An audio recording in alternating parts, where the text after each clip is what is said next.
Hi, I'm Jennifer Potter, Executive Director of Be Well Texas. Too many people are struggling alone these days, and alcohol and drug deaths are increasing. We started Be Well Texas to offer high-quality, science-based addiction treatment and recovery services anywhere, virtually or in person. In many cases, there is no cost for treatment or medications if you don't have insurance. Really. Welcome to Be Well Texas. We're glad you're here. Visit bewelltexas.org.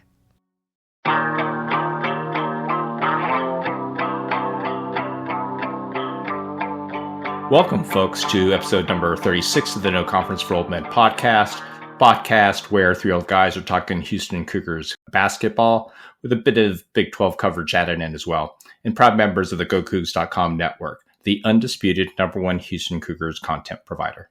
Well, the team continued reinforcing the adjustments post-Vegas trip with a pair of destructions of Toledo, 78-49, and Texas A&M Corpus Christi, 87-51 today, showing more the gritty and connected team that we all have grown to know. Both games were noticeable in how we continued the toughness on D, along with Sharp, Arsenault, and Uzan getting more looks on offense, like we all talked about after Vegas. And as the calendar year comes to a close, we open Big 12 conference play with a road game at Okie State. And finally, again, we'll continue with a special topic of discussion. And for today, as the pre-conference slate wraps up, the old men will discuss whether the Big 12 conference is still the number one hoops conference in the land. So let's get into it. In looking at our two games this week, let's begin with the Toledo game and then move to the A&M Corpus Christi game. And like last week, why don't each of you cover both games with brief summaries? Let's start with you, Tom. What were some of the recurring themes you saw from a coach's perspective in the Toledo game and then the A&M Corpus Christi game? Yeah, in the Toledo game, before I talk about the game itself, Ramon's going to be out, surgery on his hand. He's going to be out for a while. He will return before the year's over with. Juwan didn't play a whole lot because of a nagging foot injury. JoJo didn't play much the first half. Just two absolute BS calls on JoJo. The first one was, he was fighting for post position and the guy flopped. And then right on the next possession down the floor, it was a clean block and they call a foul on that. So JVA was rusty.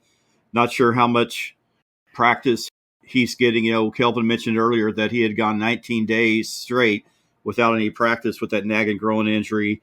He had just trouble catching the ball and making any kind of moves. Cryer couldn't hit a bull in the ass from 5 feet. Open shots. I don't know what the deal with that is. He's not purposely missing them. Nobody goes out there and is going to purposely miss a shot.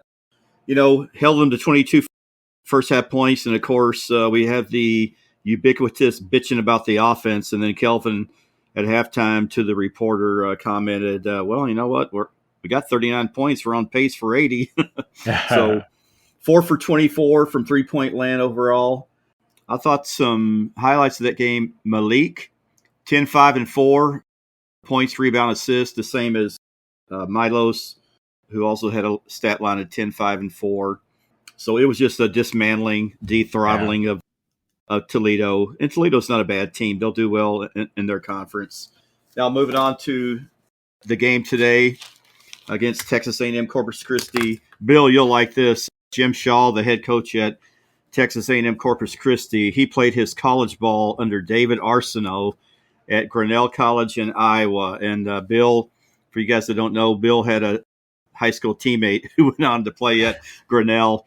Grinnell is that team that when Jim Shaw was there, they averaged 130 points a game, but they almost gave just as much. They'll pass up a wide open layup and kick it out for a three.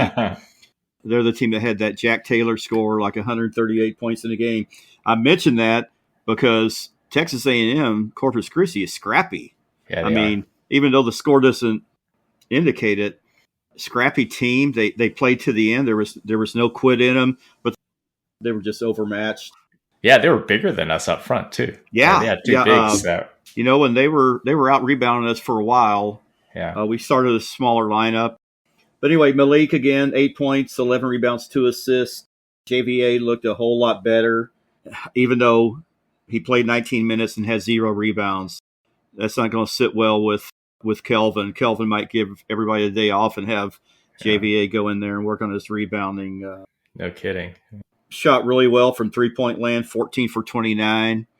And I wouldn't call it garbage time because in a great program, there's no such thing as garbage time. But in the last 4 minutes, I think that 3-point percentage went down a little bit. But when the game mattered, Cryer, sharp, just knocking down Uzan, knocking down threes. Yeah. But overall, it was a good win for the Cougs.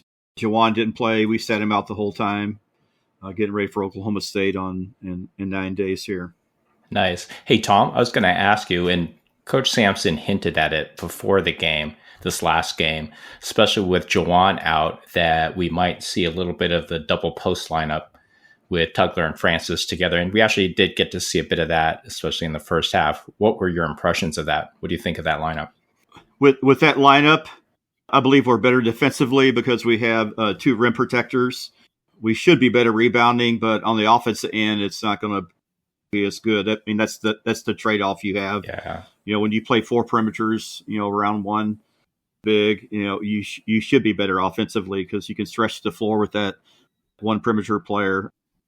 But defensively, you're probably going to give up, if you play the small lineup, you're probably going to give up a few more offensive rebounds. There's not that rim protector. So you're probably going to have teams drive the basket more and not have to worry about where the big men are all the time. It's a catch-22. It's a trade-off. I got to be honest. I don't think it's a whole lot different than playing Tugler and Jawan or Francis and Jawan. Bottom line is that Tugler is active enough. He's athletic enough. He can get out. He's not just stuck down in the post. Well, more like Francis would be. So I didn't see a whole lot of difference when the two played, but that's just my perspective. Okay. I mean, so what's your player perspective on both games, Bill? Toledo, everyone was talking about the 4 of 24, and everyone was specifically down on Cryer.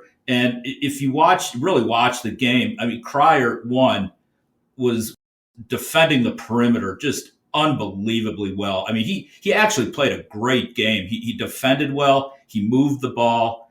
The shots just didn't fall. And, it's just one of those things. We talked about it in the preview that Toledo is one of the worst defensive teams in the nation.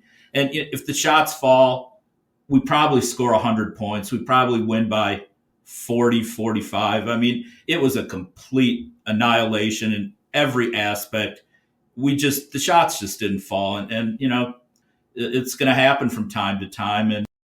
But everything else was so strong. And there was a clear emphasis from the very beginning to go inside, whether that caused you a little bit to lose focus because instead of, catching and thinking, okay, catch, shoot. If I'm open, is there a good look into Tugler, Francis? So for whatever reason, the shots didn't fall, but the team played just unbelievably well. We crushed them on the boards. We limited their field goal percentage. We forced bad shots. I mean, it was just the only negative was that shots didn't fall. And that's why you play defense. Hear Kelvin talk about it all the time. Shots are the one thing that you can't really fully control.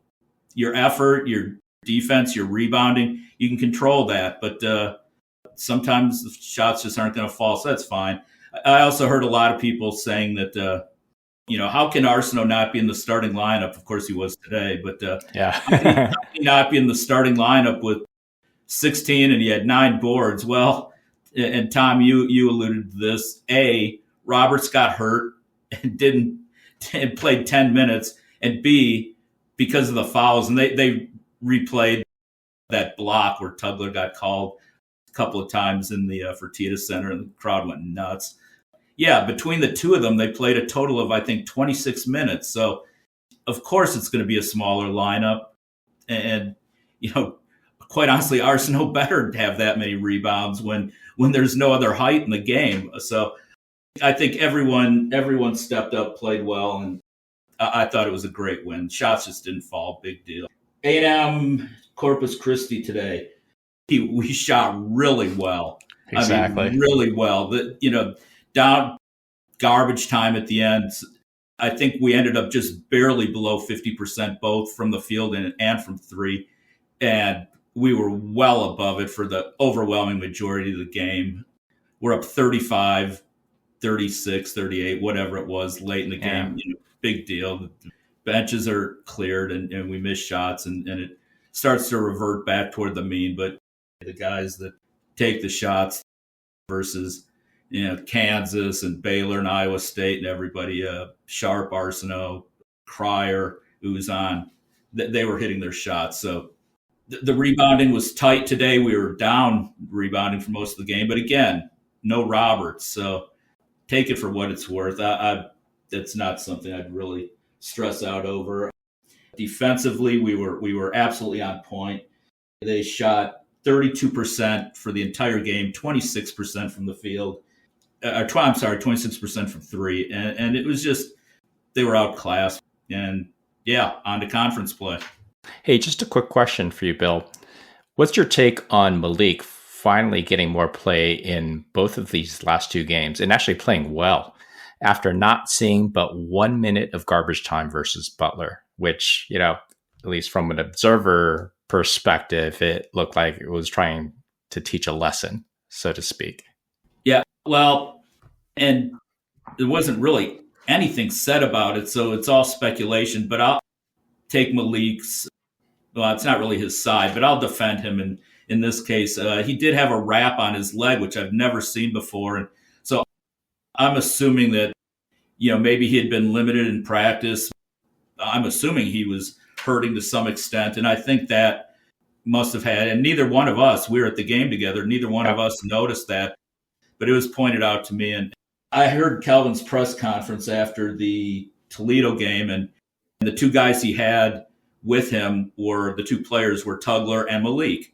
And he said that these two are, and there's like no question about it, these are the two supreme athletes on the team. These are the two best athletes.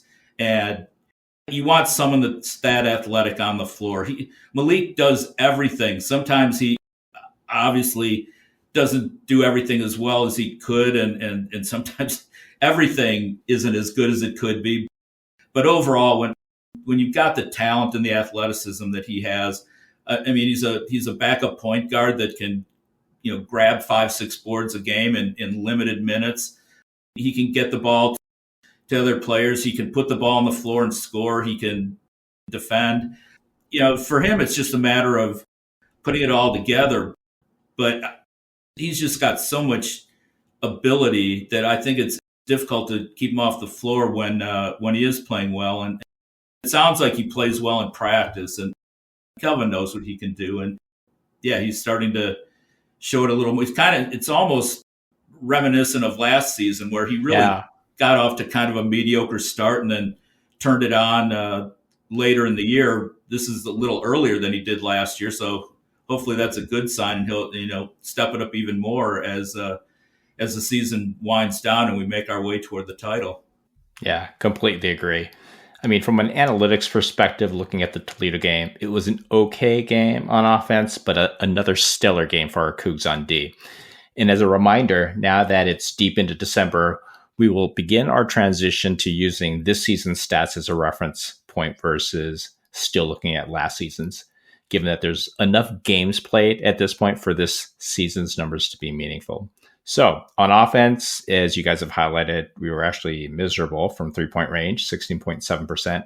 But fortunately, we shot a blistering 60.5% from two, which is nice, quite honestly, since this area has been our worst 2-point shooting team in quite a while. But our overall effective field goal percentage was still only 47.8% for the game, well below our 52.1% standard for the season. Offensive rebounding rate at 32% was also a little bit below our usual rates, and our turnovers were again a bit of an issue at 16.7%. So a mixed bag on offense, but as you guys had highlighted, especially you, Bill, that it was a great outing for Arsenault and JoJo. On defense, we put on another masterclass, limiting Toledo to 34.3% effective field goal shooting and a dismal 30.6% from 2-point range and 27.8% from 3-point range. We also had 12 steals to completely smother Toledo. And then quickly onto the A&M Corpus Christi game, a different kind of game, just given their size and pressing style, as you had mentioned, Tom, and us playing without Roberts, but the same result with a 19-point lead at the half and ending with a 36-point win.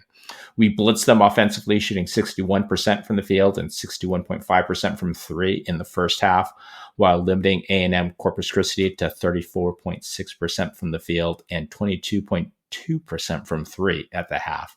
Game was basically over at that point with the ending margin of 36 points when we got lots of backups into play. So let's get to our first Big 12 game of the season to end the year on the road at Okie State. Bill, why don't you kick it off and provide your players' take on the matchup versus Oklahoma State? Okay, this not a ton here because I think this is going to be I don't want to say a complete walkover since it is at Oklahoma State. Yep. But we're going to be fine. They're 7-3 right now. They're actually off to a pretty good start. They've got a brand new coach, Steve Lutz, who is a solid coach. First year there. They've only got one starter back, which, I remember you guys talking about BYU when you were predicting BYU to be poor last year, saying they've got all their starters back, but the bad news is they've got all their starters back. Well, at the opposite side of that spectrum, Oklahoma State only has one starter back, and I think that's good news for them that they're bringing in all new people, and so far so good for them. 7-3, their best win was in the Big East, Big 12 Big East Challenge. They won at Seton Hall, which was nice, 78. Yeah. So one of the Big 12 didn't fare as well as some of us thought they would have during the challenge. But Oklahoma State was one of them. They recently lost at home to Oklahoma 80-65. So that's one of the three losses, probably their worst. I'll mention their top three scorers. The one starter back from last year, Bryce Thompson. He's a fifth-year senior, shooting guard, averages 10 points, shoots 37% from three. Just want to defend him on the perimeter. Abu Osmane, he's a 6'10 senior center. He came in from Xavier. He is averaging 11.5 points, 5 rebounds, and he can actually hit threes if you don't pay attention to him. He can't step out on the perimeter. And then their leading scorer, probably their best player, Marcellus Avery, he transferred in from UCF, another senior. So they've got some experience. Their top players all have experience. It's a 6'8", 210 forward. He's averaging 13.5 points, 5.5 rebounds, 44% from the field, which is not great, but just over 40% from three. So the top three players can shoot well. I won't get into any other players, but I do want to mention, at least in depth, but I do want to mention two. Brantley and Dean, they're 2 point guards that came in. And the reason I mention them, and they're small, 161, Brantley, 5'11", Dean. The reason I mention them is because Oklahoma State's okay, not especially great offensively. They're a little better defensively, but they are one of the top teams in the nation in turning the ball over. And that is forcing other teams to commit turnovers. And Brantley and Dean really lead that. So we just need to protect the ball, which we always do. Move the ball well. We contest their threes, which we always do. Starting out conference play on the road, but we're going to win this game. We're going to walk away with an 82-67 win. 82-67. Okay. How about you, Tom, from a coach's perspective on the OSU game? Well, Bill mentioned they have a new coach, Steve Lutz. Steve Lutz had rebuilding quick turnarounds at Texas A&M Corpus Christi. He was there for a couple seasons, and then he was at Western Kentucky last year for 1 year. At Corpus Christi, he led them to back-to-back NCAA bids. He's done some assistant coaching under Greg McDermott and Matt Painter. He also spent some time before that with Danny Casper at Incarnate Word and Stephen F. Austin. So that makes him part of the old Eddie Sutton and Hank Iba coaching tree. So, he's going to emphasize defense. A matter of fact, when he was with Painter at Purdue, he was their quote unquote defensive coordinator. So expect Oklahoma State to be tough and play good defense, kind of like we do. I don't know this game. I hope I'm wrong, but this game could be a dogfight. Somebody once mentioned that there's no upsets at home. We do have something going in our favor. The students will be on break, so that's going to limit maybe some of the energy in the building with the students being gone. So, like I said, I hope I'm wrong, but this could be this could be a nail biter. Not good for my stomach when I'm watching these type of games. I think we'll win. Yeah, but it's conference season. They become grinds. Anything can happen. You never know. Ask Kansas when they went on the road last year. I do feel though that the team that's going to win the Big 12 this year, I think will win it. But I think they have to go at least 9-1 at home and 6-4 on the road. So important road game here to get those important 6 road wins. Yeah, definitely, especially to kick off the conference slate. So from an analytics perspective, Oklahoma State has been kind of a middling team this year. That's been slightly better than last season, and they come in at number 102 in KenPom. They're number 124 in adjusted offensive efficiency, and they're currently 96th in adjusted defensive efficiency, where when you look at our new numbers this year, we're actually 15th in the country, and I think it actually moved up to I'll restate it, 12th in adjusted offensive efficiency, and we're number 3 in adjusted defensive efficiency.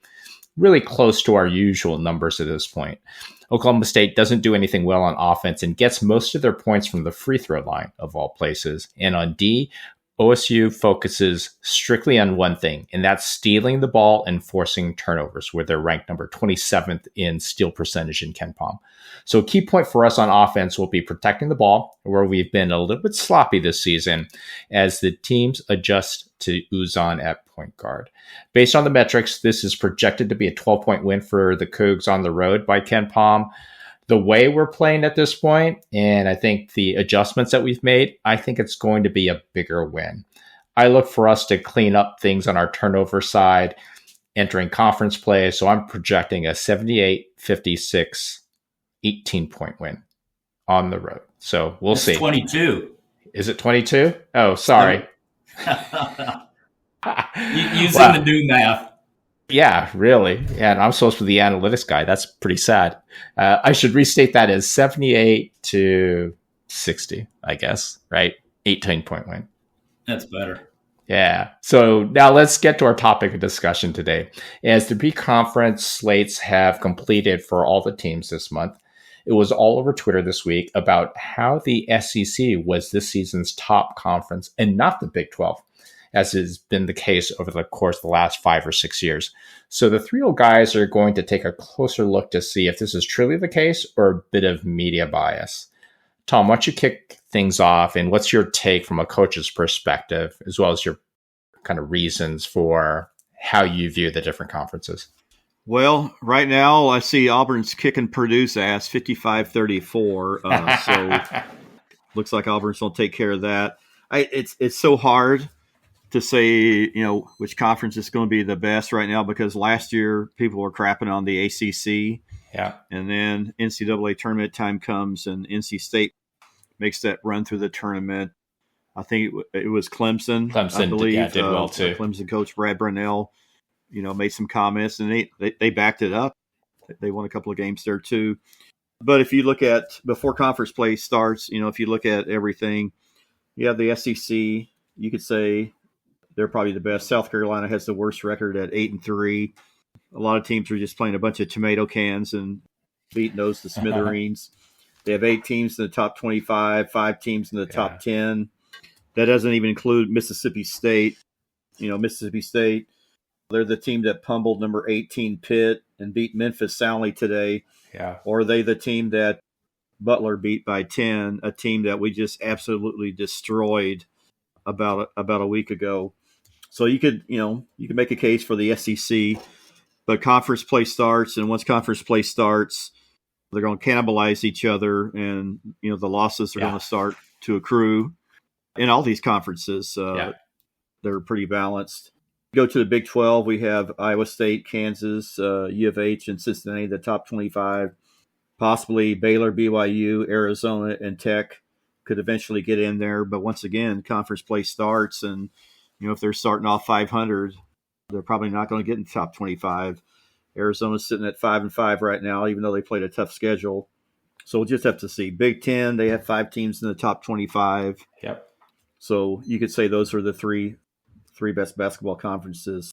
That's the way I look at it. We'll just have to see. I think whatever happens to the regular season, you have to back it up in March when the games really count.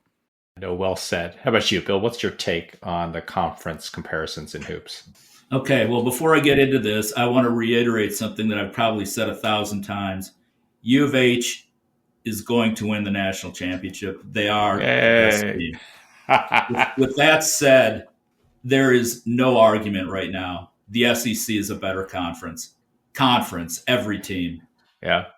And Steve, sometimes I get on you, not often, but occasionally, you mentioned like Bart Torvik's numbers and some of the others, because I feel like oftentimes it doesn't take into account things like, and it's always been kind of around Shed and Shed's leadership and what he did off the court and so forth. But in this case, the numbers are more than applicable. And I looked at the Ken Pom numbers, and right now, Auburn's 1, Tennessee's 3, Florida's 7, Alabama's 9, Kentucky's 12, and I can keep going down the list. Mississippi State 18, A&M's 21. So there's 7 teams. The worst team in Ken Pom is South Carolina at 67.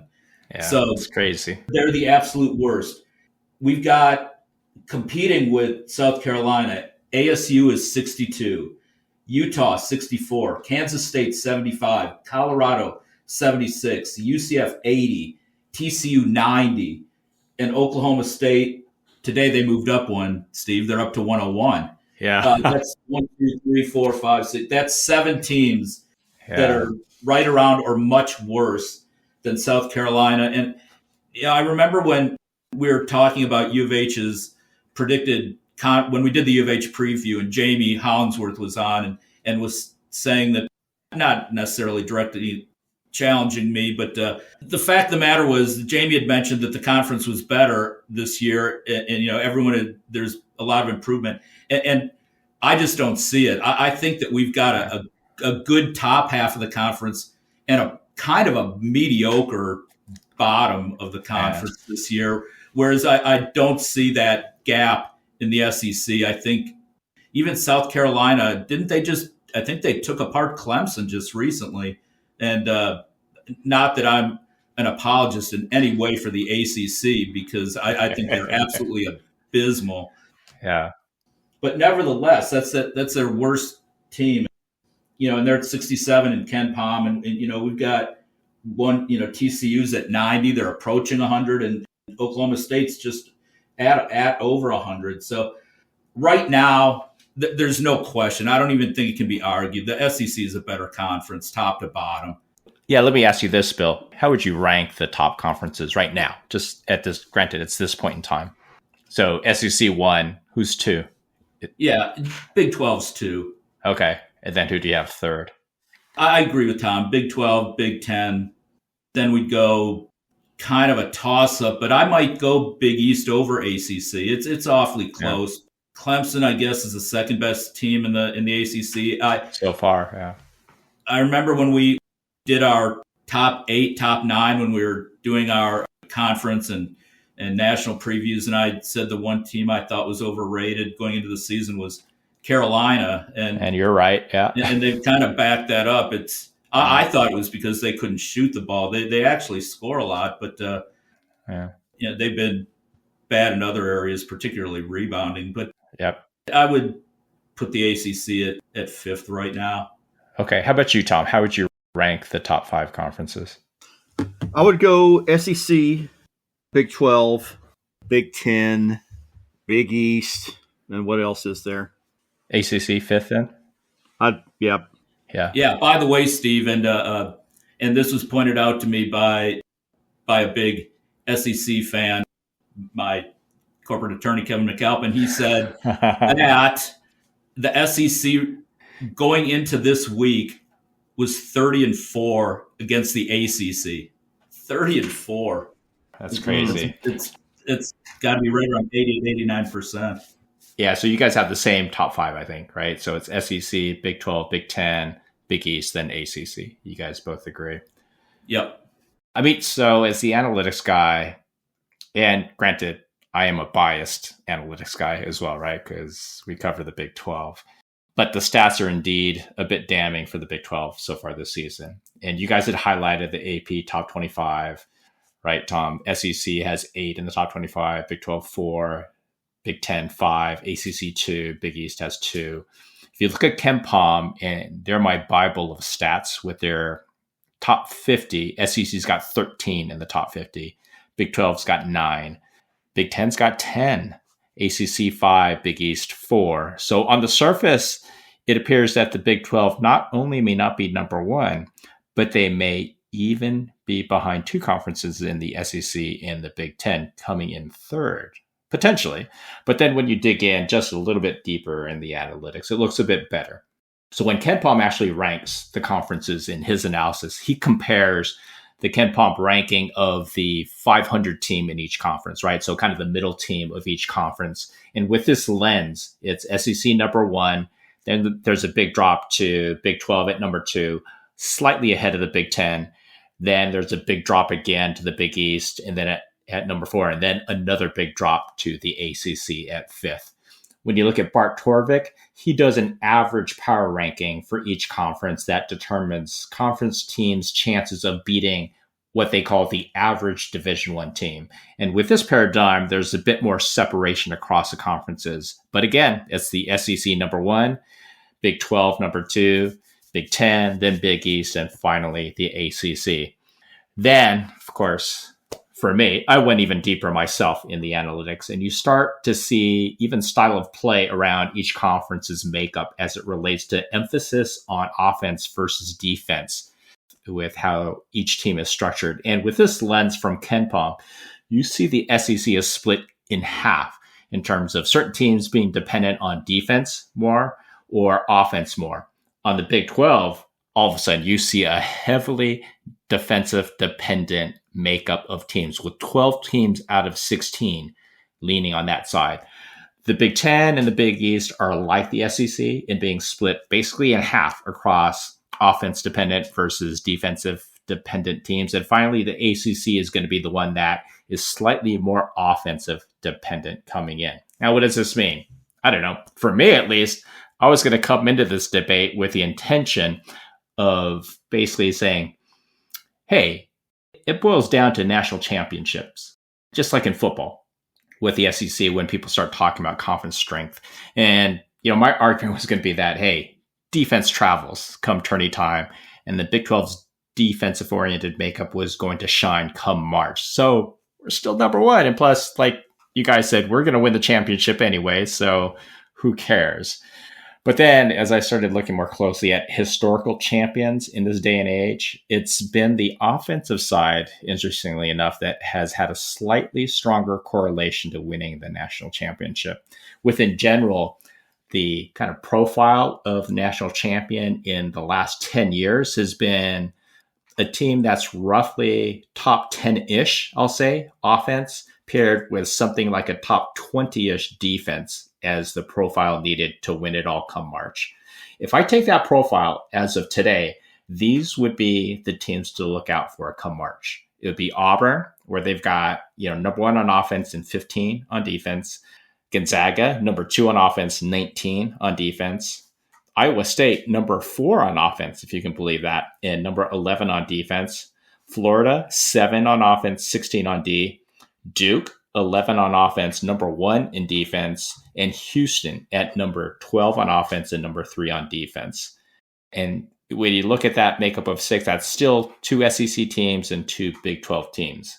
Now, it's my belief that with conference play beginning, just like you guys said, especially Tom, right, there's going to be a bit of cannibalization.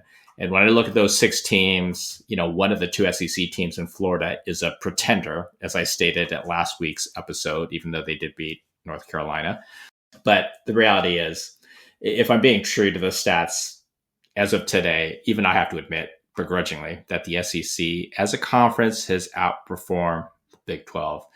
So I think we're at a consensus, even in the rankings of the top, 5 conferences in order. But this is definitely a topic I want to revisit come season end, and whoever wins the championship, and hopefully it's us. So, and again, Steve, I'll go back to the first thing I said, which was we're going to win it all, but it's not which conference is going to beat the other conference for the title. It's which team is going to beat the other team. It is. And we've got the best team. Yeah. We just don't have the best conference. And the cannibalization is going to happen just as much in the Big 12 as it is everywhere. So everyone's going to lose. I'll argue that the SEC will be the best conference from start to finish. Yeah. But the best team is not going to end up in the SEC. Yeah. I mean, I'll be curious to see how many actually make it to the NCAA tournament out of each of the conferences this year. I agree. A lot of the teams that we thought were going to be good in our own conference have not performed up to this point. The Baylors and the Arizonas. Arizona, for sure. Yeah. So we'll see. But, I mean, people are talking about, almost every SEC team making the NCAA tournament at this point. It's like, that's impossible come conference play. Right. There's going to be some separation. So I think that the rankings won't be as drastically different once conference play begins because of the cannibalization. I think we're going to get it as well, but there's already a bit of a stratification even in non-conference within the Big 12. And I think we'll see it in the SEC moving forward. And hopefully it will be there at the end, right? We will. So that's it for our 36th episode of the No Conference for Old Men podcast. Hope you all enjoyed it. And again, would really appreciate it if folks would follow, subscribe, or collect our podcast, depending on your podcast platform of choice. We are also available via the Republic of Football podcast feed from the folks at Dave Campbell's Texas Football as the only basketball-centric podcast, or at the GoCoogs.com website for those that prefer to digest the content that way. We appreciate the continued support from all. Also, please give us a follow on our Twitter account, No Conference for Old Men. Thank you all again for listening, and be on the lookout, I'd say after the new year, for our next episode to drop. Take care, everyone.